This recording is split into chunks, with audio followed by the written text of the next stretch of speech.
Hey there, this is Pat Ennis of Ennis Legacy Partners. Welcome to the Exit Readiness Podcast. I'm here with co-host Walter Dial, CPA and tax partner at GRF CPAs and Advisors in Bethesda, Maryland. And our mission here on this podcast is to provide you, the business owner, with subject matter expertise on topics pertaining to building sellable or transferable business value, and then for planning your eventual exit from the business. We want to help you build a business that's sellable and then exit successfully on your own terms and conditions. And today we're going to talk about something very near and dear to all business owners: sales, increasing top line performance, and specifically how AI is expected to impact the future of sales. The AI train, as you know, has left the station and is already impacting the world of marketing, BD, and sales. And so that's our topic today: AI and the future of selling. And our guest is our friend Andre Yee, who has many years of experience and a fantastic record of growing and then exiting successful software companies. Andre knows a lot about sales. He was the founder and former CEO of Triblio, which he led to a successful exit with International Data Group. And prior to that, prior to founding Triblio, he was on the executive team of Eloqua and responsible for leading them to an IPO and then to a $957 million acquisition by Oracle. Before that, he was the CEO of NFR Security, which he also successfully led to growth and exit to Checkpoint Software. And his latest venture is Tiga AI, and we're going to let him describe what Tiga AI is all about here in just a minute or two. But Andre, welcome to the podcast. Great to see you as always, my friend. Thanks, Pat. Appreciate it. And glad to be here. Hey, Andre. Hey. So let me start by asking you a question. Is like your goal in life to start and sell like 100 companies before you drop dead? At some point, I'm sure I'll stop, but it might be, it's not right now, right? Yeah, I think that's something my wife and my friends kind of tease me about. Like when I was doing Triblio, as an aside, when I'm doing Triblio, I actually said, okay, I think this is my last one. And my co-founder at the time, Mike Ball, he said, no, it's not. So apparently he knew better than I did. So let me ask you a question off topic, but I find it interesting because, you're the kind of person that Pat and I love to work with, the business owners. And every business owner, there's certain things, certain stages of the business that they love and certain stages that they're not that crazy about. So are you just really in love with starting from scratch and seeing where you can go? And then once you got something going, you're kind of like ready to move on? Or how's it work for you mentally? um, from my perspective, I don't think of it that way. Like I'm not sitting there thinking, I like to start, I don't like it in the middle. I think from my perspective, I am, I get so excited about opportunity. That's what it really gets right down to. Um, you know, it. I think if you talk to any entrepreneur, any business owner, they tend to get excited about possibility and opportunity, and that's what gets me. It happens that I see that more clearly in the beginning. Like Yeah. someone once said to me, at the start, it's about hopes and dreams. And then when you get into the middle, you now know all the challenges. And so not that you don't have hopes and dreams, but they are, shall I say, they're tempered with some reality of what business is like, right? So, yeah, so Right. that's the reason. That's how I think of it. That's very, very interesting. Thanks for sharing that. So what's going on with Tiga? What's that company up to, and what are you hoping to accomplish there? Yeah, so it was almost a year ago, started down this path with Tiga AI. I left IDG because I just felt like there was an opportunity around making sales a lot more effective and efficient. And so that is at the heart of it. The way we describe ourselves is we are an AI assistant for human-centric selling, to amplify human-centric selling. So the kind of direct selling that B2B companies do and other, some B2C companies do, the kind of direct selling that they do will be around for quite a while, despite all the excitement around AI. I don't think you're going to replace that part anytime soon. The question is, how can you amplify the human seller? How can you augment and amplify the human seller, right? So that's our focus. It's not so much replacing the human seller. How can you make the human seller more effective, more efficient, so that they can focus on the things that they do best, so that the seller, and that's like being in front of the client, thinking strategically about an account, actually spending more time building relational connection with the buyer.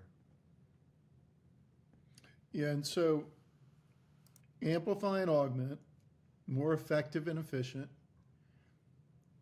Can you give us an idea as to what that looks like, Andre? Maybe what I can do is talk a little bit about how I came about, like what did I do to sort of start this company. And obviously we're not going to do a demo here. But when we started building this product last year, one of the things I did over the summer, while as they were starting to build the product, was I wanted to talk to as many sales professionals as I could in my network. I talked to probably somewhere between 35 and 40 sales professionals. Some of them were, VP level sales professionals. Some of them were account executives. Some of them were what's known as BDRs, business development reps. A whole range, right? And there were a couple of things the reason I wanted to talk to them was, one, I want to understand what's a day in the life of a sales team and a salesperson. What does that look like? I mean, I kind of know it, but I know it at 20,000 foot level. I want to know on a daily basis, what does it feel like? What are some of the challenges that aren't always obvious to the outsider, but if you're in it, you know what those challenges are. The second thing I was trying to explore was this: what do the best sellers do? Do they, are they all different, or is there a pattern to what they do? And it turned out that the more I spoke to these really experienced and very, some of the best sellers I know, they all do kind of the same thing. There's a pattern, maybe I should say. Not exactly the same thing, but there's a pattern. And the pattern is something like this. There are three elements to that pattern. One is deep research about the accounts and the leads that they're going after. They learn about those accounts and leads. The second thing is they try to make relational connection with the buyers in those accounts. And then the third thing is they look for optimal moments to reach out based on what I would call buyer signals of buyer behavior, right? So, for instance, it might be to expand on that last point. It might be that say in the business you do, Pat. It might be when someone there's an M&A event, maybe, or maybe there's a funding event, right?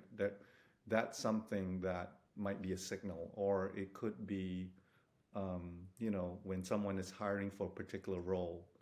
And yesterday I just talked to someone where he said, the signal I look for is he's a marketing consultancy, and he says the signal I look for is when a company is trying to hire a director of marketing, and that to me, if they're not successful in finding the candidate, maybe they'll use me, or they'll use me in interim until they find a candidate. That's a signal for me to step in and try to reach out to them, right? So in other words, they need help. They're either in expand mode, or they're trying to replace someone that left.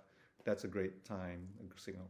So that's what the best sellers do. They research, they relationally connect, and they look for these buyer signals. Some people call it signal-based selling, but that's kind of what all the best sellers tend to do. Yeah, and all that resonates. I mean, I know a little bit about sales, and that research aligns with what I know about it. So then where is AI going to come in and help those pros remaining human centric. Where is AI going to come in and help in Yeah. each one of those three areas?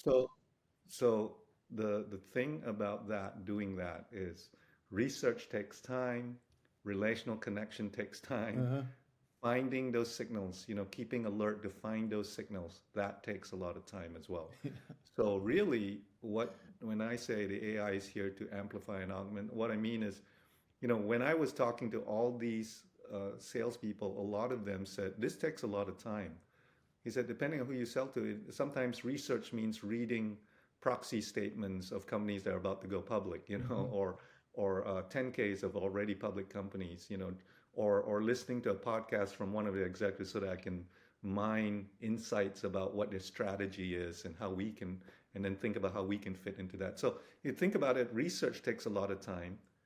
Trying to relationally connect with people, that takes time. And then the last piece, trying to look for these signals to reach out. What's the best time? All these take time and sort of some insight, right? That's where AI comes in. AI, our goal is to help you so that the deep research you do about these accounts and leads, we can do on your behalf and do it at scale. So the net of it is after talking to these 35 to 40 folks, one of the things that struck me was what we're focused on is to help the best sellers do what they do, but do it at scale. How do we help sales teams do what the best sellers do, but do it at scale, essentially? And so in research, in relational connection, and our AI will help you with each of those dimensions. Mm-hmm.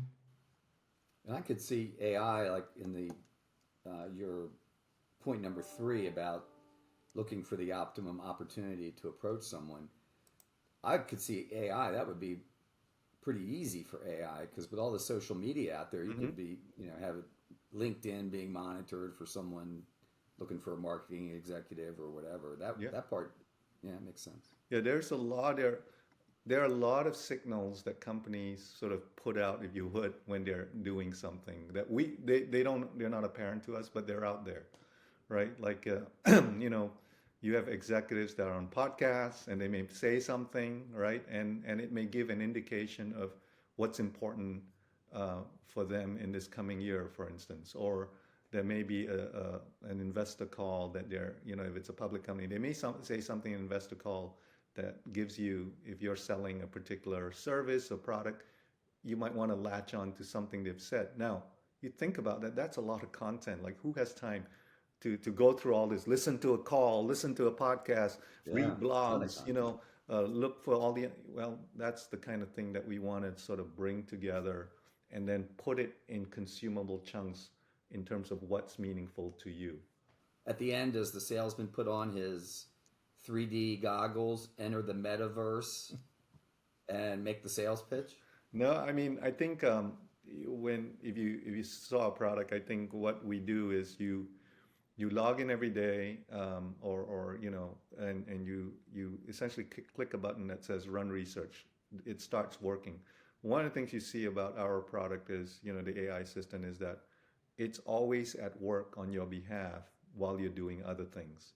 So if you come into the main screen, you'll see it's like a feed, but it's at work on your behalf, while you're meeting with clients, while you're on a podcast, while you're out for lunch, while you're taking a nap, right? It's working on your behalf. And what it does is it detects these signals. It researches these companies, it detects these signals, and then it actually generates prospective outbound emails that you can send to them that you would review, edit if necessary, and then send. And so someone said to me when they saw it, one of our someone that was I'm hoping that I'll close on this deal, but they said, what's impressive is it's a push model. So instead of making me, data gets overwhelming when you have to go and mine it for yourself. But imagine an assistant that understands what you want. They mine the essential pieces to you, whether it's a signal or whether it's a particular insight about a client before you walk into a call. Imagine if they did that and then they pushed it to you and say, here's who you should respond to today, because this company, this person in this company, he just got promoted. He's actually a company that you're reaching out to. here's an email that congratulates him on his promotion, and just maybe makes an ask that says, hey, I'd love to catch up with you when you have some time, whatever it is, right? That's the kind of thing we do. So it's a push model, not a, I mean, I think that's, Yeah. when he said that, it resonated with it. It's not the way I describe it, but I thought, oh, that's true. That's what we do. That's what you expect from an assistant is they do the work, they come present it to you and you say, yep, that looks great. Or no, I'm going to make these adjustments, but and then send it off, right? So that's essentially the mental model. Yeah, so the business owners who are listening, Andre, they hopefully they have some of these top sales pros, one or two or more on their team. And perhaps they also have sales support roles that support those top pros who are mostly, in front of potential clients and clients and so on and so forth. I think it was Mark Cuban who made the comment, you may not lose your job to AI, but you better know, you might lose it to someone who knows how to use AI. Mm-hmm. With this sales support, this assistant role, who's historically been a human, if you will, is that the kind of situation an owner's going to have to think about? Is when they're hiring, if they're hiring sales support going forward, are they going to need to think about in the job description that this person needs to understand how to use AI and as Yeah. The way I've described it to people, I think this is the reality of where we are. When ChatGPT came out, I don't know if you saw the headlines where some people said this is AI's iPhone moment, right? Meaning this is the moment that AI has come into the mainstream. Everyone's really excited about it, right? Mm-hmm. And that kind of thing. I think that generative AI, which is the kind of AI that is behind ChatGPT, generative AI is not just an iPhone moment. For sales, it's an impact event, meaning it's the impact event of like a comet hitting the Earth, and it's that big of a deal in my opinion. And when I say that, what I mean is this: to answer your question, Pat, is that I think the dust is still settling on how to leverage AI for sales. We're all trying to figure it out on the edges and trying to work through that. I think it's going to take 2, 3, maybe 4 years for the dust to settle. But at the end of that, when you show up, let's wind the clock forward 4 years from now, 5 years from now, I think there are going to be two kinds of organizations out there, sales organizations. They're going to be the ones that have figured out, they invested the time, they figured out how to leverage AI in sales. And they're not just going to be 20% better, they're going to be 2x better than they are. They're going to be 2x more productive. They'll be able to drive both the top line and the bottom line, in my opinion. And then there'll be the ones who never figured it out. They were slow to the party. They didn't want to pay attention. Maybe they had other things they thought were more urgent and important. And they're going to be lagging behind and trying to play catch up. And even some of them even may go extinct, right? So the dust is settling. I'm not pretending like, hey, everything's figured out. But I think that's the reality. And I don't think anyone knows the answer to, will it actually ultimately displace this role or that role or whatever? No, I mean, people say and might theorize, but no one really, really knows. But what I can tell you is that it's going to look different in 3 or 4 years. And the companies that, start now and figure it out, they're going to be 2x better at the end of that. One of the things that Pat and I always look at when we're working with business owners is the org chart.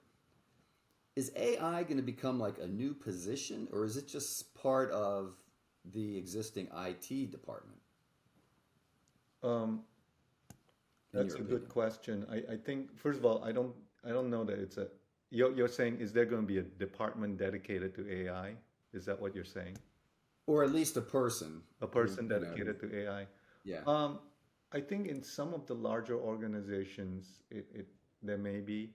I mean, when I say larger, I mean, organizations that are like you know, 400 or 500 employees and up, I think you're going to possibly dedicate, because it's a new emerging technology, and it may require someone who's just staying on top of all the tech and all that kind of stuff, and evaluating it, and creating corporate policies and that kind of thing. So there may be more than just one, but maybe a small subgroup within, and that probably will fall under the IT department in that sense. But I think the other thing that you should expect is that AI is going to be almost, uh, it's going to be like salt. It's going to season all the different functions Yeah, of it's every going to group. permeate through everything. Yeah, exactly. You're going to be in the finance department, and you're going to see applications that have AI capability, or you're going to see a AI assistant for the finance team. They'll see. I think what you're going to find is there's going to be an emerging generation of what I call purpose-built AI apps out there. The I've often used this analogy. Chat GPT is like the Excel of AI, meaning it can do so many different things, right? It's very versatile, and if I know certainly both of you are very familiar with Excel, right? When Excel first came out, or actually its predecessor, like Lotus 1, 2, 3, for those of old enough to remember, the spreadsheet is a really powerful tool. You can plan your vacation, you can manage your home finances, you can even manage a business with, and a lot of people did. But you know what Yeah, happened after this a while? There was an emerging next generation where there was QuickBooks, and there was, and their financial budgeting software. And that's the same thing I believe will happen, which is ChatGPT, and is a very powerful general purpose tool, but there will be purpose-built AI assistants for a particular function, like sales, or finance, right? Or HR, for instance. And it's going to be specialized. And it's going to be specialized to the information that's unique for that function, and the workflow. What do they do on a daily basis, right? That's what's going to happen, in my opinion. Yeah, and so along these lines, um, um, Andre, you've been in many executive suites. I mean, you've played a role in many, and so hence involved, of course, with growth and successful exits. When you think about the executive suite going forward, or in our case with the small businesses and a small business owner, is there anything that you can see as being more strategic to be mindful of and planning for and thinking about than AI at this point? Obviously it's a hard question to answer, depending on the business. But I will say I don't think there's anything that's as game changing Mm-hmm. in its potential as AI, and particularly generative AI, this particular wave. And it's the reason I'm doing what I'm doing, right? I think it's a unique opportunity. I've often likened it to, I think there are only, in my lifetime working, I came out into my career when the PC was just emerging. I think of this as the third wave. There was the PC, and the reason that, to me, the reason that's so remarkable is because prior to that, no one ever had the thought that a computer would be in a home. I mean, it's just like a ludicrous thing. I mean, first of all, not even many businesses had computers, and to think that it would find its way into every person's home, every home it's an absurd, at the time it was such an absurd concept, but it completely changed the way people lived and worked and that kind of thing, right? So the PC is wave one. The second was the internet and the web, right? Like the idea that you can communicate with people almost for free across the world, exchange notes with them, right? Communicate with them, and actually beyond that, even transact with them, buy stuff.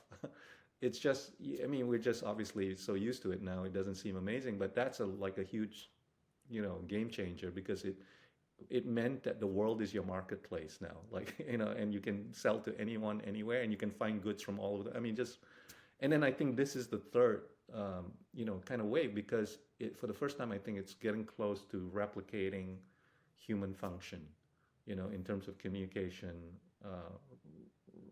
rationality, that kind of thing, right?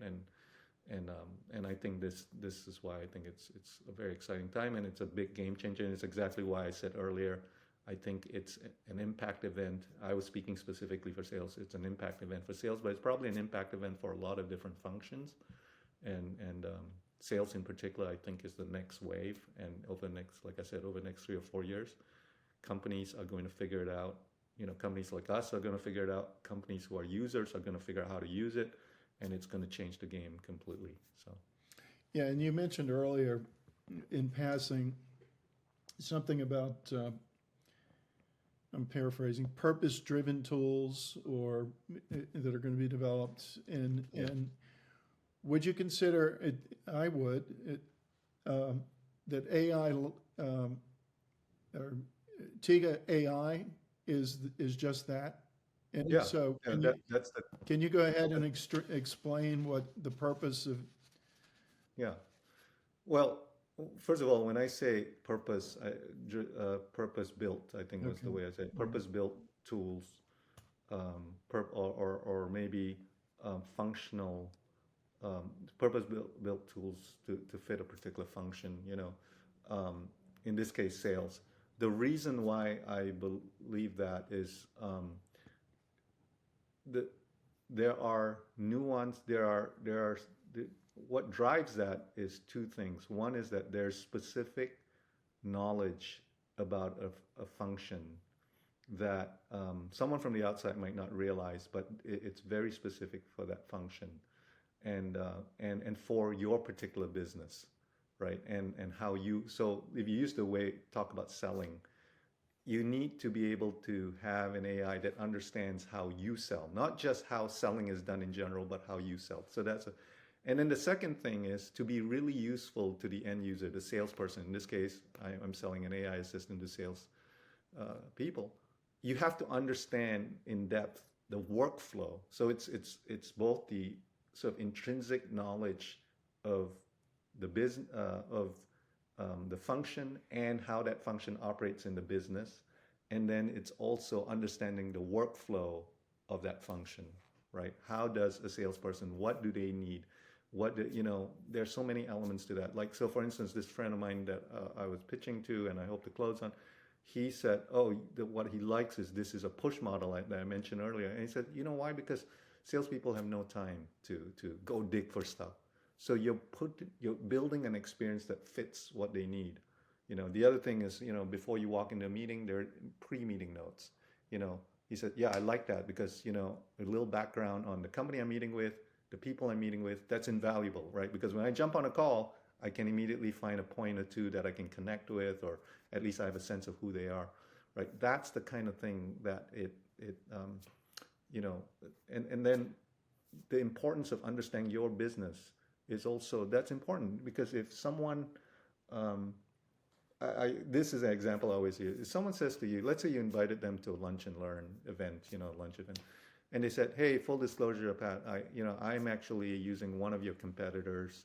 I don't, before I take that lunch, your invitation, tell me why are you better than, why are you better? You're 20% more expensive. What makes you 20% more expensive than your competitor? Now, in most organizations, you don't leave it up to a general answer that ChatGPT is going to deliver you. This is a very precise answer to a question. Why are you, Pat, 20% more expensive than your competitor? Most people will not leave that to chance. They will train their salesperson to say, when you are asked this question, why we're 20% better, here are the 3 talking points, right? Mm-hmm. That's an example that's specific for your organization and how the sales role functions in that organization. So that's why I think there's purpose-built. They're going to be purpose-built AI assistants out there for this reason. Okay, and so, our listeners, Andre, they're small business owners, small to mid-sized business owners. So maybe, 50 million in revenue below. Maybe there's a few that are over 50 million. But a couple of questions I think they always have in their mind whenever something new is being proposed, and is what are the challenge? How well, first off, how am I going to benefit? And I think you've been very helpful in that regard. And then what are the challenges I'm going to face in implementing and Yeah. getting up to speed? And then how expensive is it going to be? They Yeah. always have that in their mind Um, too. you know, in terms of implementation, at least for us, that's partly why I think you don't want to just have a general purpose tool or whatever. This is a purpose built solution for salespeople, and we try to guide you in an onboarding process. So what we do is usually within a week, we meet with you. We do a pre-onboarding meeting where we just get a sense of, tell you how to prepare. There are a few things you need to do. And then when we have an onboarding meeting, at the end of the onboarding meeting, which lasts 30, 40 minutes, you should be up and running and using it, at least part of what we offer. And then we meet with you every week to show you more and more. For 6 weeks, we meet with you to show you more and more of how to leverage the solution. So each time, rather than blast you with everything on the day one of onboarding, we onboard you, and then the next week we see how you're doing, and then we show you another thing that you can use. Now you might discover it yourself, but if you don't, we'll show you one more thing. And we do this over 6 weeks, and at the end of 6 weeks, you'll know more or less the full gamut of what we're capable of and how it fits into your organization and how to leverage it. Along the way, one of the things we do is we save you time, as we talked about, and so we actually track the amount of time we save you by doing research on your behalf and all that kind of stuff. And yeah, so just to give you an idea of what onboarding looks like. And so we try to make it, as easy and amenable as possible. In terms of pricing, I would say just, if they contact me, I want to, work something that especially via you, you guys, I'd be happy to make something work for them, something that works for both sides. We don't, because there's so much excitement around AI. Right now, we are in beta. We're in the middle of beta. We have about 10 paying clients. Mhm. We're in the middle of beta, and so there's special beta pricing. So if they want to jump in, the beta pricing will last for another 6 weeks or so, and happy to offer that beta pricing, and then after that, it'll get more expensive, obviously. So. Excellent. Yep. So, okay, we like to wrap up with some practicals.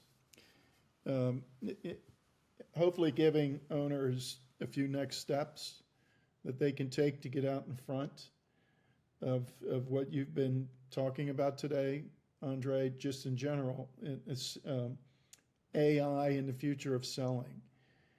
Would you have like 1, 2, 3, 4 steps that you might recommend to listeners? Yeah, a couple of tips, maybe not steps, but more like tips. I think first of all, you know, I think this is too important for you to ignore. So I think you should try to learn. Whatever role you have, you should be trying to learn how can AI help this. Whether you use our product or not, I think you should be in active learning mode because, as I said, I think this can be a game changer, either by you pressing in and learning, or if you don't learn, you might find it's a game changer in the wrong way, right? Not now, but maybe 3 or 4 years from now. So I think you want to be in active learning mode so that you can, and that means, reading, listening, talking with people in the industry, that like me and others who are right in it and can give you a perspective. Doesn't mean we're right, but each time you have that conversation, you're going to be a little sharper, and it's like a little bit like a puzzle. You're going to put that together for yourself. I think that's the first step. The second is, start to explore, right? So educate yourself, then explore, right? It might mean, starting with ChatGPT and just, or Gemini, and just look at what it can do in specific functions. Like, so for instance, you can do things like, help it, draft an outbound, in the case of selling, have you draft an outbound email inviting someone to an event, and it'll draft those for you, and you can, at least start to get a feel for, if you're not doing it, you should probably at least do that. I use it, beyond Tiga, I use ChatGPT for things like, I'm about to post a position, and I don't know if I sometimes have trouble thinking, you have a picture of what the position is, but you have trouble writing all the words to say, these are the qualifications, these are the specific, attributes I'm looking for in a candidate. And sometimes you just throw a bunch of things into ChatGPT and it spits out a good job description, right, for you to post. So stuff like that. Start, so first educate and then start to experiment and explore.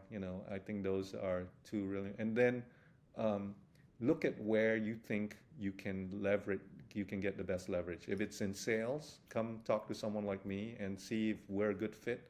If it's not, there may be another, provider out there who is a better fit than we are. But, start to explore that, and think of where you can leverage AI. Mm-hmm. It's going to be different for every organization. Is it on the front end? Is it on the sort of like go-to-market, or is it on the, cost efficiency side of things, right? Mm-hmm. Or is it in your finance department? That's where you need to kind of explore. So, yeah, I was talking to a friend the other day who is a designer for an architectural firm, and I thought that they were forward thinking in that they formed an actual committee within their staff, who is the AI committee, and they're doing what you just said. They're getting educated, and it's not just one person; it's a team of them. They're getting educated. They're starting to experiment and explore, but they're absolutely being proactive about it and getting out in front with it. So I thought that was a good idea, is to maybe form a committee if you've got enough people to do that. Yeah, absolutely. I would agree. Yep. Okay. Well, thanks so much for being with us. This is fantastic. Yeah, great being with both of you. Yep. Yeah, thanks, Andre. So if listeners want to get in touch with you, how do they do that? Yeah, first of all, you can reach out to me on LinkedIn, Andre Yi, and it's quite an unusual name, so you probably will find me on LinkedIn. The other way is to go to our website, Tiga, Tiga.ai. And if you go there, you can, if you want to see a demo of the product, just fill in the form. We've got, an online form. You can just register, say I'm interested in seeing the product, and we can take it from there. So either of those works well. Okay. Great Fantastic. Being on this show with you guys, and thank you for having me. Thanks. And listeners, if you want help in maximizing the value of your business or planning for your eventual exit, you can reach Pat at 301-859-0860. You can reach me at 301-951-9090. You can also access resources at grfcpa.com and exitreadiness.com. As always, thanks for listening, and until next time on the Exit Readiness Podcast, this is Walter Dial and Pat Ennis signing off.